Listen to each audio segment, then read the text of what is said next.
Hello everyone, how are all of you doing, especially with your piano practice? This is Cade from Cade and Keys, and today we're going to be talking about patterns. Now, a lot of beautiful music is actually just made up of patterns, and that is what we'll look at for today. We're going to look at 3 easy piano patterns that you can immediately apply. Now, these sound very beautiful and emotional, but when you break it down, you'll realize it's actually very easy. Now remember, the goal isn't just to learn the patterns themselves. It's to be able to use them in the context of songs and then to be able to explore and create your own piano patterns. So let's go to the piano. Okay, so before we learn these 3 patterns, I suggest that first we should be able to know how to play the chords. So for now, we'll just look at 4 chords: C, G, A minor, F. So this is C. And it's a lot better to also know the inversions. G with the inversions. A minor, F. But even if you didn't master the inversions for now, it's okay. You'll learn that through repetition and through time. But I really encourage you to learn the inversions. Okay, so let's look at pattern number 1. Okay, so for me, right after knowing how to play the chords, this is the best pattern to practice. Not just because it sounds good, but it's also a fun way to really hammer it down to your memory. What are the 3 notes of each chord? Okay, so let's look at C first. The 3 notes are C, E, G. The first pattern is just playing these 3 notes in different sequences. Let's start from the highest, going to the lowest. So it's like a back and forth.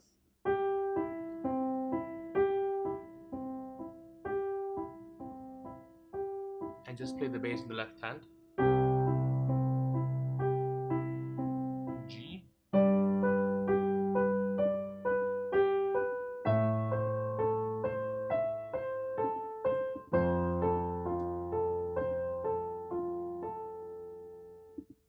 And again, I also always want you to solidify the counting or the rhythm in your head. So it's 1 and 2 and 3 and 4 and 1, 1 and 2 and 3 and 4, 1 and 2 and 3 and 4 and 1 and 2 and 3 and 4. Okay, but you can also just switch it up and do different things. Let's say we start at the middle. Instead of G, we start with the E.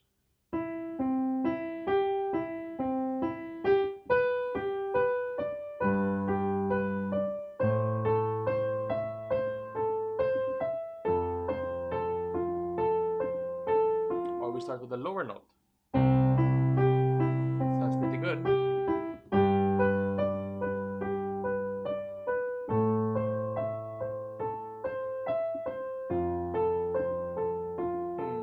Another way. You can even just do 2 notes.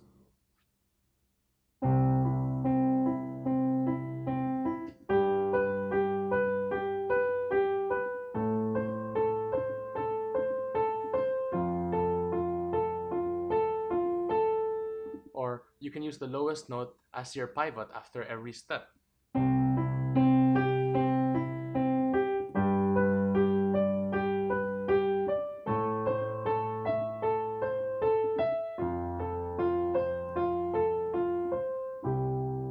So actually, you see, just these 3 notes, but the possibilities are a lot. Probably could even say endless.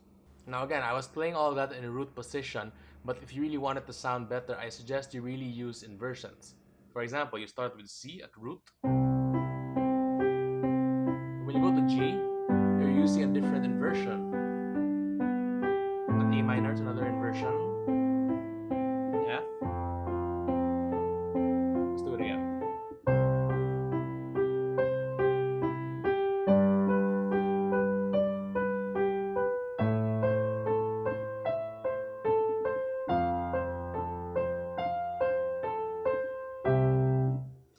Now, if you want to be able to practice these patterns and see how it works in the context of a song, I actually have these exercises that you can get for free by clicking in the link in the description.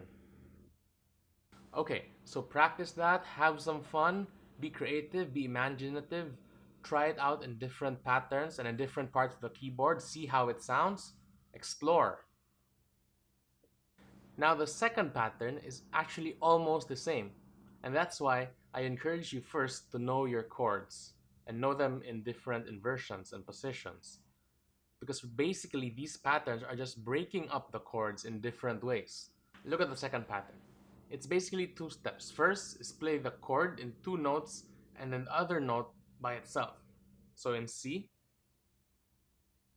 playing the two higher notes, high, low, high.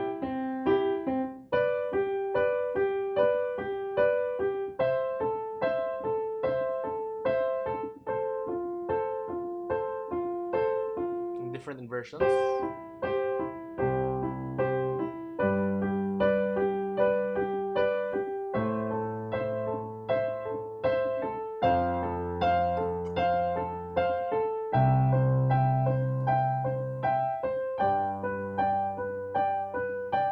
And again, you know this pattern, but you can switch up the pattern a bit. So instead of playing the two higher notes, you can play the two outer notes and play the middle note as the second step.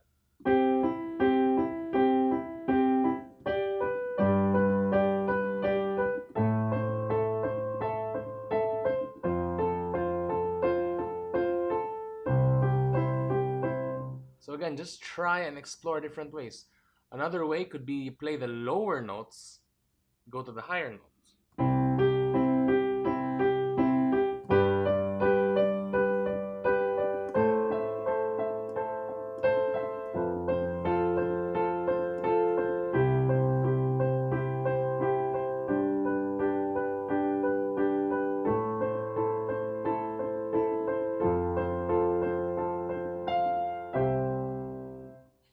So again, it's good to practice these patterns, but it's always better if you can use these patterns in the context of different songs. So again, you can get this exercise for free. Now this last pattern will require more hand technique. We won't be breaking up the chords, but we'll be playing the chords in a certain rhythm. It's actually a very common rhythm. And one of the most famous songs that uses this rhythm in the piano is All of Me by John Legend. Listen to this, and you'll immediately notice the resemblance.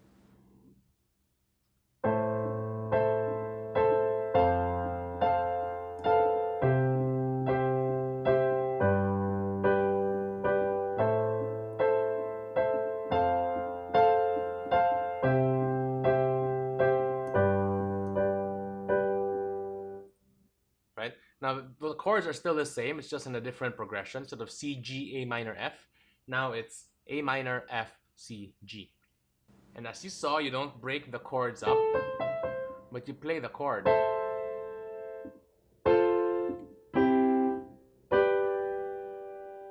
And if you noticed, I wasn't playing all in root position. I was using inversions to make it sound better. But for now, we'll just be looking at it at root position.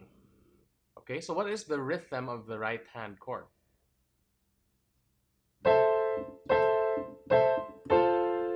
So that's 1 and 2 and 3 and 4. So you played at the 1, at the end after 2, and then at the 4. So 1 and 2 and 3 and 4. 1 and 2 and 3 and 4. 1 and 2 and 3 and 4. 1 and 2 and 3 and 4. 1 and 2 and 3 and 4. And then bass.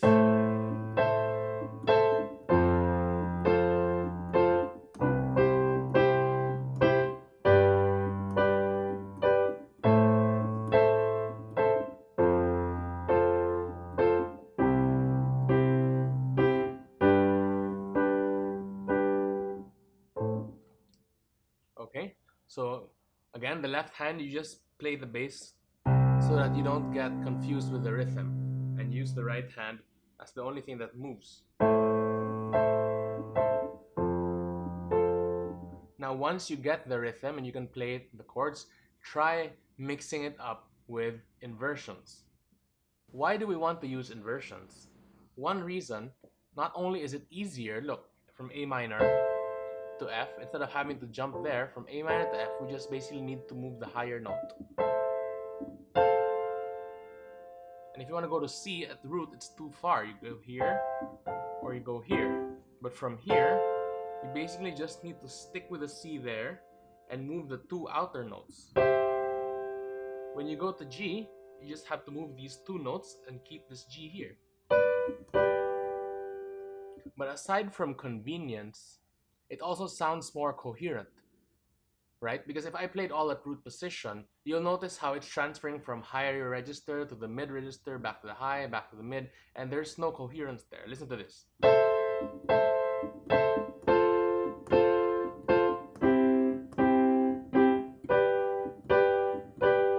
When I use inversions, you'll hear how it sticks at just one part, and it sounds more intentional.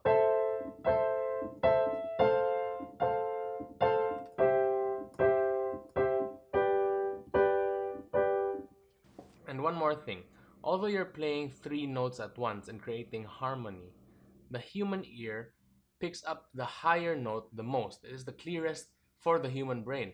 And so by using inversions, and although you're playing chords, it's like you're creating a melody that is hidden within the harmony that people might not think they notice, but they actually notice. And so although I'm playing chords, you will actually hear these higher notes. So there's like a hidden melody that you subconsciously notice.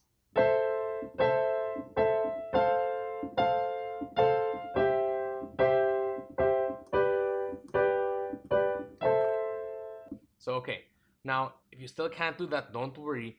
Just master the rhythm first. And after you get the rhythms right, that's when you try to do inversions. So again, these are three simple patterns that you can learn.